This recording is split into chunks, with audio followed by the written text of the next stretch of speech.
Os Estados Unidos já compraram alguns territórios que atualmente são essenciais para o país, onde em 1867 pagou 7,2 milhões de dólares pelo Alasca, que curiosamente fazia parte da Rússia. E antes disso, já havia pago 15 milhões de dólares por Louisiana, no ano de 1803, que apesar de atualmente ser o nome de um único estado, na época em que os franceses negociaram era muito maior.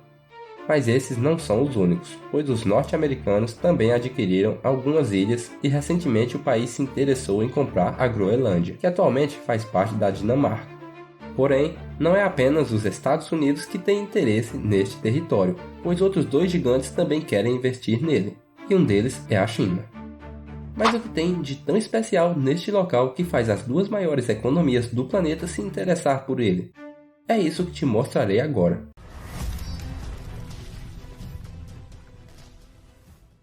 A Groenlândia tem aproximadamente 2,2 milhões de quilômetros quadrados, e tudo isto lhe torna a maior ilha do planeta. Porém, apesar de todas essas dimensões, o país tem pouco mais de 56 mil habitantes. E isso é facilmente explicado, por conta de que 80% da ilha é coberta por neve e gelo, e esses locais são um tanto quanto inóspitos, ou seja, a maioria mora nos outros 20%. Mesmo estando localizado na América do Norte, a Groenlândia é um território autônomo que pertence à Dinamarca. Ou seja, apesar de possuir um governo próprio, eles seguem as principais normas dinamarquesas. As temperaturas por lá se mantêm baixas praticamente o ano inteiro, e nos dias mais quentes pode chegar até 6 graus Celsius. Já nos mais frios, se mantém tranquilamente abaixo de zero. Já no âmbito econômico, o PIB da Groenlândia foi de pouco mais de 3 bilhões de dólares, e isso é inferior ao PIB de todos os estados norte-americanos. Mas por que eles querem comprar um local que rende menos do que seus próprios estados? Bom, na verdade a proposta é dos norte-americanos, porém o local também interessa outras grandes potências, principalmente a Rússia e a China.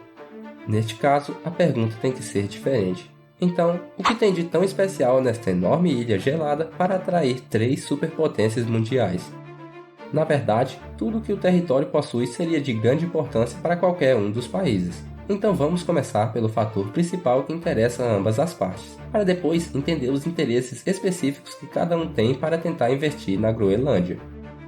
A ilha é muito forte na pesca, no qual 95% de suas exportações são justamente do setor, que rendeu 3,3 bilhões de coroas dinamarquesas, que é a moeda local. E transferindo para a moeda norte-americana, são cerca de 530 milhões de dólares. Mas este não é o maior potencial financeiro de lá, pois como mostrado, 80% da maior ilha de todo o planeta é coberto por geleiras. E é justamente o que tem por baixo deste gelo que pode ser muito valioso. De acordo com estudos, lá tem cerca de 31 bilhões de barris de petróleo, o que são impressionantes 5 trilhões de litros, além de que nas águas próximas da ilha ainda tem muito mais, o que aumentaria consideravelmente a economia por lá. Isso é tão expressivo que fez o governo da Groenlândia estudar a possibilidade para se tornar independente da Dinamarca.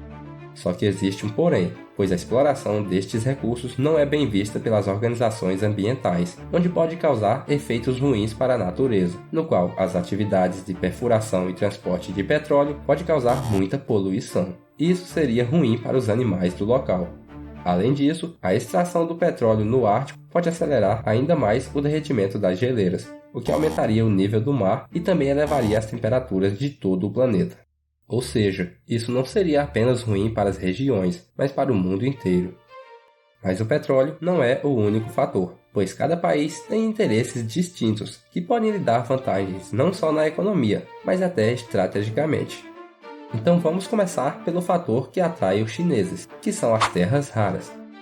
Talvez agora você está se perguntando, ué, mas se a maior parte está coberta por gelo e neve, por que eles querem as terras? E sim, realmente está mesmo. Porém, apesar deste nome, as terras raras são um grupo de vários metais preciosos, e não propriamente terra, no qual alguns deles são matérias-primas essenciais na produção de itens tecnológicos. E como não é novidade, a China se destaca neste cenário, no qual 97% deste tipo de metal vem justamente do gigante asiático. Isto aumentaria ainda mais a sua dominância no setor, no qual o país já tem até um projeto na ilha e conta com o apoio de algumas empresas para que possam abrir minas e explorar estes metais. E além disso, lançou um projeto para construir aeroportos por lá, no qual já foi aceito pelo governo da Dinamarca. Porém, os custos serão divididos entre ambos, pois caso as obras fossem feitas totalmente pela China, abriria espaço para uma aproximação ainda maior, o que seria ruim para o domínio dinamarquês sobre o local. Para a Rússia, o território é de grande importância para aumentar a sua soberania sobre o Ártico, no qual atualmente as embarcações que passam pelas regiões próximas precisam da autorização do país. Já nas áreas que são próximas à Groenlândia, isto não acontece, ou seja, quanto mais influência eles conseguissem por lá, faria com que as outras nações que precisem desta rota tivessem que depender de suas regras. Além de que, como mostrado, o aumento da temperatura na região tem sido muito mais rápido que em outros locais, e isso está causando o derretimento das geleiras, o que pode criar novas rotas de navegação e tornar a ilha um ponto estratégico para o abastecimento de navios. Assim, além de influenciar no comércio, a presença russa na região também pode trazer lucros significativos. Já para os Estados Unidos, a história é bem mais longa e complexa, pois eles já tentaram comprar a Groenlândia muitas vezes e de várias maneiras diferentes, onde já fizeram uma proposta de troca, no qual os norte-americanos ofereceram algumas ilhas, já outra vez ofertou o valor de 100 milhões de dólares em barras de ouro. Porém, em todas essas, a Dinamarca não aceitou negociar. Mas por que eles querem tanto este território? Na verdade, não é apenas um fator em específico, mas vários que envolvem diversas questões econômicas e militares. Além disso, o país já tem experiência em trabalhar com este tipo de ambiente, onde seria praticamente o mesmo que acontece com o Alasca, pois os dois têm climas muito parecidos, além de terem grandes reservas de petróleo. Mas vai muito além disso, pois lá seria o local ideal para diminuir a dominância russa sobre o Ártico, pois há pouco tempo atrás eles investiram em um projeto para buscar justamente o petróleo que tem por lá, o que daria muito lucro para o gigante europeu. Além disso, deixaria os dois gigantes dominando ainda mais o Polo Norte, tendo em vista que além do imenso território russo, os Estados Unidos também têm o Alasca, sendo atualmente o Canadá, a Groenlândia e a Noruega as exceções.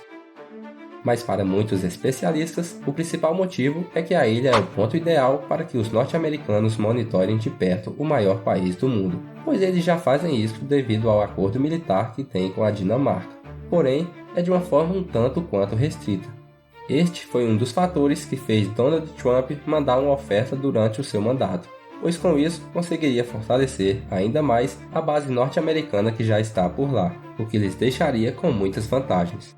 No entanto, esta ideia gerou críticas, tanto da Dinamarca quanto de outros países, onde alguns argumentaram que a compra seria uma violação da soberania dinamarquesa, enquanto outros também encararam como uma tentativa dos Estados Unidos de estender sua influência sobre a região ártica, aumentando ainda mais a tensão com outras nações. Agora que já foi mostrado os motivos, talvez você esteja se perguntando: quanta grana seria necessário para isto? Ou melhor dizendo, quanto a Groenlândia custa? Na verdade, existem várias maneiras de calcular, entretanto, duas podem responder melhor. Mas antes, peço que deixe o seu like, pois isso é de grande importância, e se não for inscrito, já se inscreva e ative o sininho de notificações para que não perca nenhum conteúdo.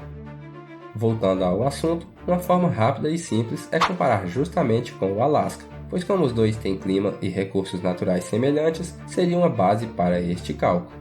Mas, como o território da Groenlândia é 50% maior, o valor mudaria, no qual o Alasca foi comprado por 7 milhões de dólares, e devido à mudança de valores da época para agora, atualmente representa cerca de 130 milhões. E se usarmos o mesmo valor, a ilha dinamarquesa custaria mais ou menos 200 milhões de dólares. E de acordo com os recursos e vantagens geopolíticas que a região pode oferecer, este valor se mostra muito baixo. Outra forma é usar o método que as empresas utilizam, no qual é calculado os custos e o lucro, o que no caso seria o seu PIB, que foi aproximadamente 2,2 bilhões de dólares. Levando em conta as negociações de empresas que têm o lucro semelhante a este, o valor da Groenlândia seria de cerca de 45 bilhões de dólares, o que realmente é um valor muito alto. Entretanto, vale lembrar que enquanto a ilha permanece sendo dinamarquesa, a região acaba recebendo investimentos de ambas as partes e dando parcerias com as duas maiores economias de todo o planeta. Bom, na verdade, não dá para falar ao certo quanto a Groenlândia custa. O que se sabe é que a Dinamarca já deixou claro que não pretende negociar esta imensa ilha gelada, que além de muitas riquezas, é um território muito importante para a geopolítica. Deixe nos comentários o quanto você acha que vale a maior ilha do planeta, e se vale a pena para a Dinamarca tentar negociar ela. Não esqueça de deixar um joinha, que Deus te abençoe e até a próxima!